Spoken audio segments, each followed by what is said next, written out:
Hello, and today a little bit of a special update.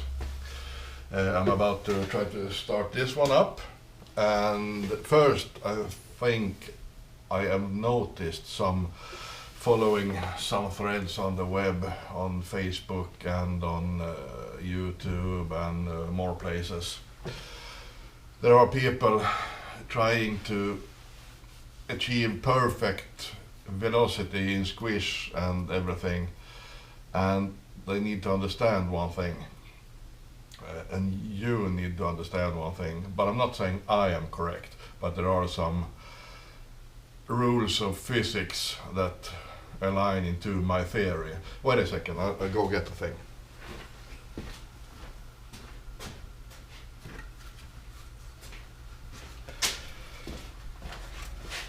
I got this upscaled old Aprilia that circulated on the web earlier.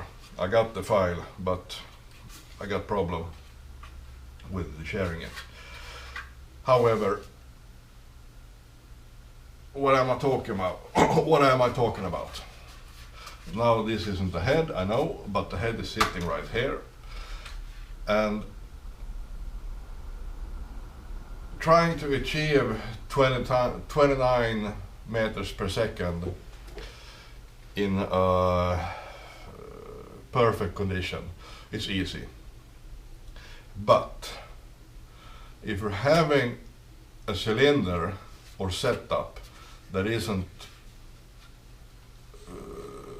having that much air going through it and traps it and makes power of it, it just isn't that good in volumetric efficiency. And how should we think about this then? Yeah, the engine, let's say it's 250 cc. Excuse me, COVID still. Let's say this one 250 cc. It's 225 cc from the beginning, but I scaled it up to see if it's possible to make a 250 cc version of it.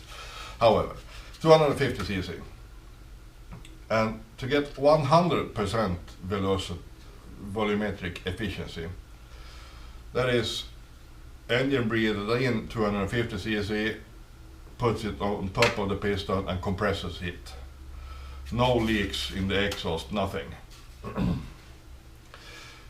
Let's disregard the pipe from this point. And let's say you haven't got this super good volumetric efficiency. Let's say you just have 50% to get easy numbers to calculate. I will just calculate from head now when we're talking. The engine will pump its volume. Remember this, 250 cc will always pump its volume, never anything else, except when the pipe is helping. But it will always pump its velocity. Due to RPM, you might trap a little bit more than 250 cc without the pipe, but you need a really good exhaust doing that. But having a pipe, you can trap a lot more. However, remember, 250 cc, it always pumps this volume. But if you're only having 50% volumetric efficiency, that's adequate to having it, and the engine pumps only 125 cc of air and compresses it. The density of the charge will be much less. You following me? The density of the trapped charge will be less with less VE, volumetric efficiency. Having good volumetric efficiency, high numbers, let's say like this one, Aprilia, that had very good.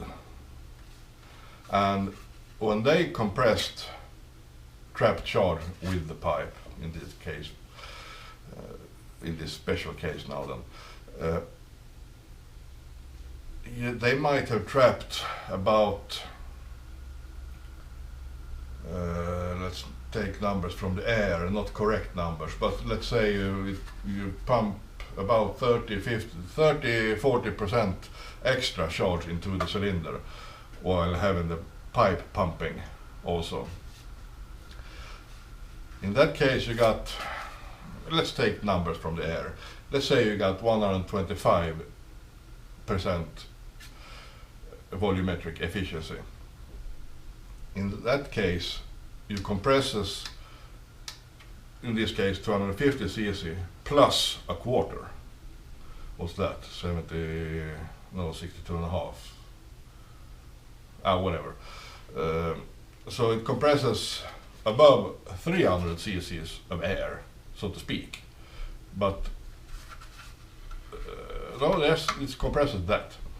And by that, you gain a lot of density in the compressed volume above the piston going up in the head. And while it travels up on the piston crown and reaches into the ball and squish area, you got such a higher density of the charge. So now it becomes really important having correct squish velocity. The engine with lower volumetric efficiency can take a lot of errors. It can take values, let's say you calculate the head for gaining that perfect squish velocity, but you're only having 50% volumetric efficiency. That means round numbers. I will take number from the air again just to make a symbol so you can think of it. Those 29 meters per second might only be the half of it. 14.5. Yes, and having that, you can add a lot more squish quench pad. Are you following me? And then you will still take it without detonating and such. And also other way around. The more efficient pumping values into the engine, volumetric efficiency, the less quench pad.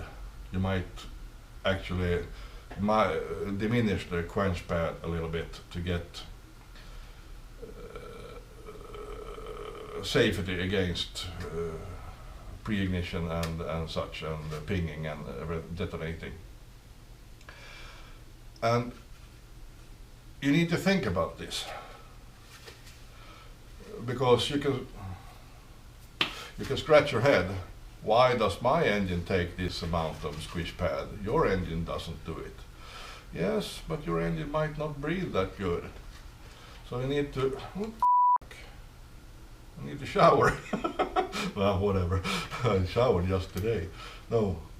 Oh yes, today. The flies are flying around.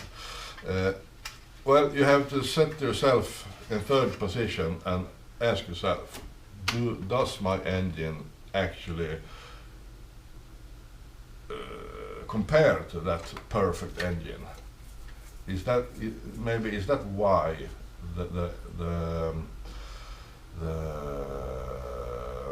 my engine can take such higher values than your engine? You need to have a thought about this. It's quite interesting learning this. It's hard. It's hard to understand the scavenge profile and everything into the cylinder, and you need to visualize it 3D-dimensionally always, and with the piston moving, and how to trap the air and everything like this. And the Aprilia RSA, this is not RSA, but I'm taking that as an example anyway. That's a holy grail almost. That's what everyone's aiming for, and it is a good thing to copy. I might say, whatever engine you got, let's say up to 250 cc, you can almost copy Aprilia RSA straight away, almost directly. But with increasing piston diameter, fly is annoying me.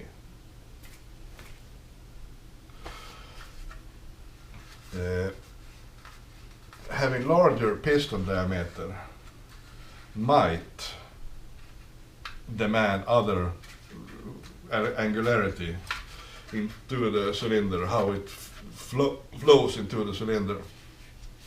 Because a bigger piston, well, it travels a longer distance on the top of the piston, the air, to get a better fill in the cylinder. So one need to think about that also. A very under-squared engine, let's say you got, like in modern 250 dirt bikes, you got over-squared the other way around, under-squared, small piston diameter, long stroke. It becomes, well, not less important, but it's can take more errors than the one with a huge bore. Because the huge bore, yeah, you get problems with time, transfer area and everything such. But let's not walk into that area. Let's just this squish area. And I think I have touched everything I wanted to touch. And oh, one more thing. Many guys are just porting cylinders to gain area. As large transfers as possible, as large exhaust as possible, area. Yes, it's good, but it always comes second to direction. How you direct the flow into the cylinder. So you need to always think about that. Never go past that rule. Always think about how to inject the air into the cylinder and how the exhaust, while having pressure, is wanting to leave the cylinder as efficient as possible.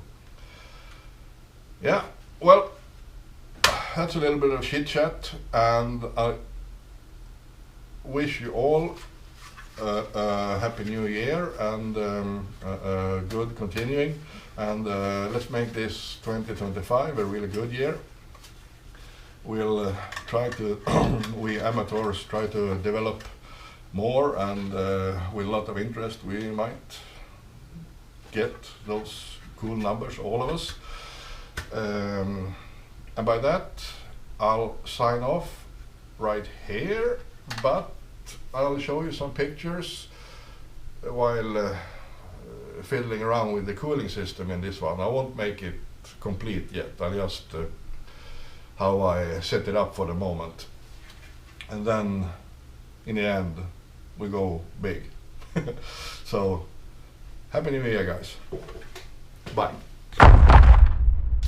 Ow! Ow! This one's sharp.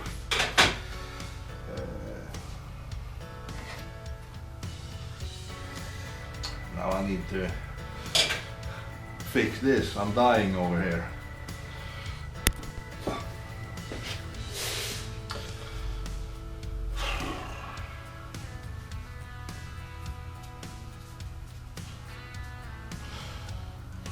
Garage first aid kit. Electrical tape and some paper rag. Now, good to go again. Are you having the same fetish as me? The hose clamps need to be aligned, not perfect to each other, but in a way so it will be easy to work with them.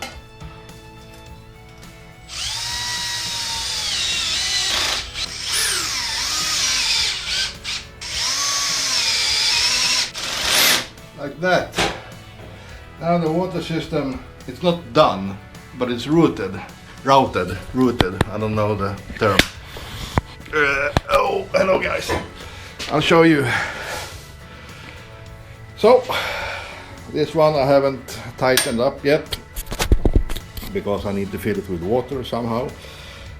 So this one will, and the pipe right here, I need to weld the bracket into that one, and also I've done some Russian bends.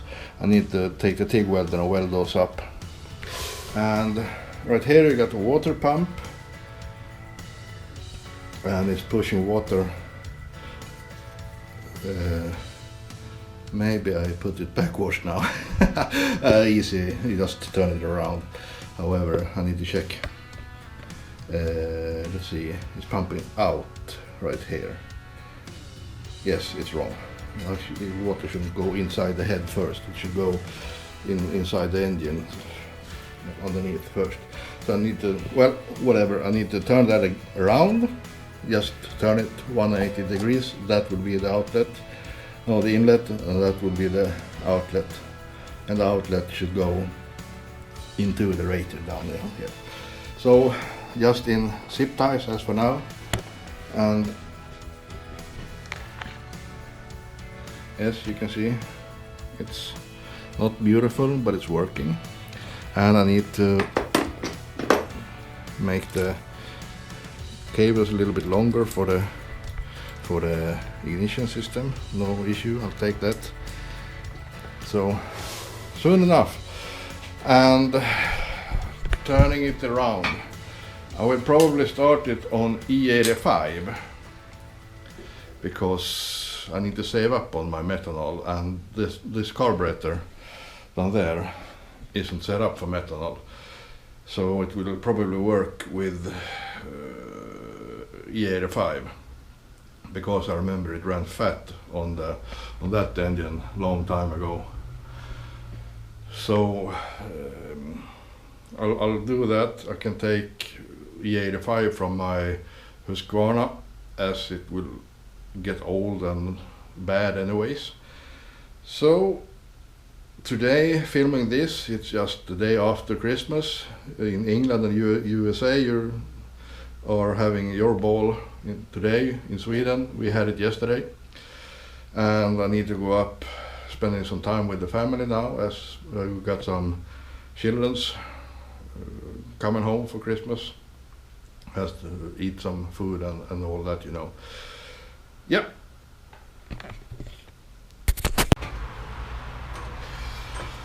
So I'm back.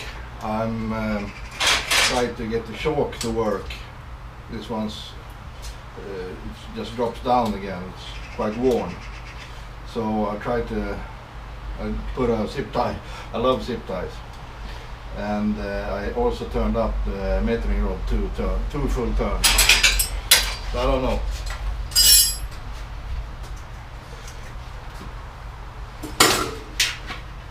Some shock, some engine.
it started, but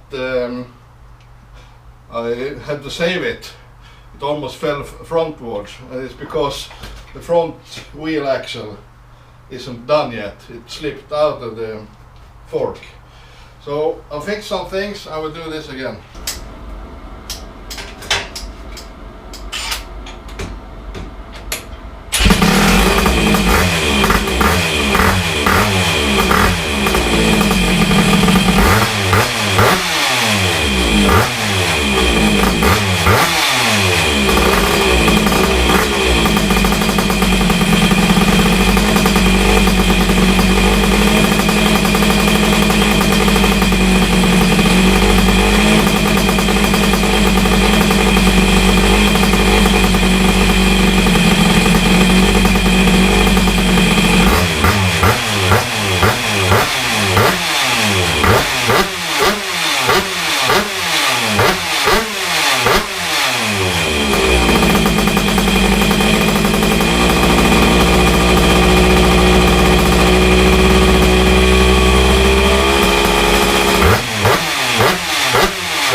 Definitely the wrong metering rod. It got stuck open because I turned it so far upwards in the throttle. So to good, I was ready for it. Well, however, a successful start. It sounds quite good. It's like a rattling noise, but I think it's just a dry clutch that's rattling around, as I got this sound right now. And I didn't use the water pump. Yeah, successful start anyway. I'm quite happy with this.